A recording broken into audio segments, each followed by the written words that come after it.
Kali ini saya akan menjelaskan mengenai final komputasi paralel, yaitu untuk stambuk ganjil. Yang pertama, program yang mengimplementasikan MPI-SIGN dan MPI-REST. Program ini mendemonstrasikan metode MPI-SIGN dan MPI-REST dalam MPI. Program ini menunjukkan dua proses, yaitu proses nol dan proses pertama untuk berkomunikasi satu sama lain. Dalam contoh ini, program membuat pesan integer dengan nilai 90 dalam proses 0. Pesan tersebut kemudian akan dikirimkan ke proses 1 menggunakan fungsi MPI send.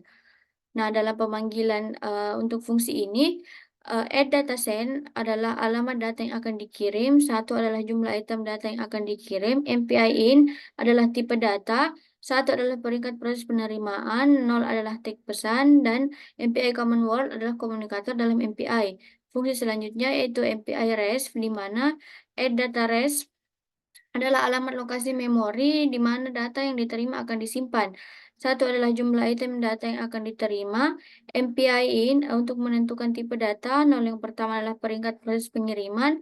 0 yang kedua adalah tag data pengiriman. MPI common word adalah komunikator dalam MPI. Selanjutnya adalah MPI status ignore adalah struktur yang menyimpan status operasi penerimaan. Ketika program dijalankan dengan setidaknya dua proses, proses 0 akan mengirim pesan ke proses 1 dan proses 1 akan menerima pesan dan mencetaknya. Berikut adalah output dari soal nomor pertama, yaitu proses 1 menerima data 90 dari proses 0, proses 2 mengirim data 90 kepada proses 1. Selanjutnya adalah untuk soal nomor 2, program yang mengimplementasikan OMP get 6 threads.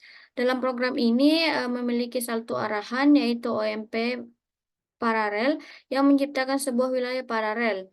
Di dalam wilayah paralel ada dua bagian, yaitu untuk fungsi pertama,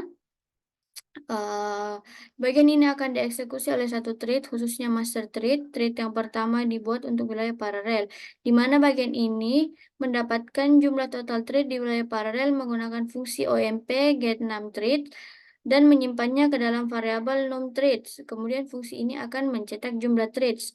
Fungsi yang kedua, bagian ini akan dieksekusi oleh semua thread di wilayah paralel masing-masing.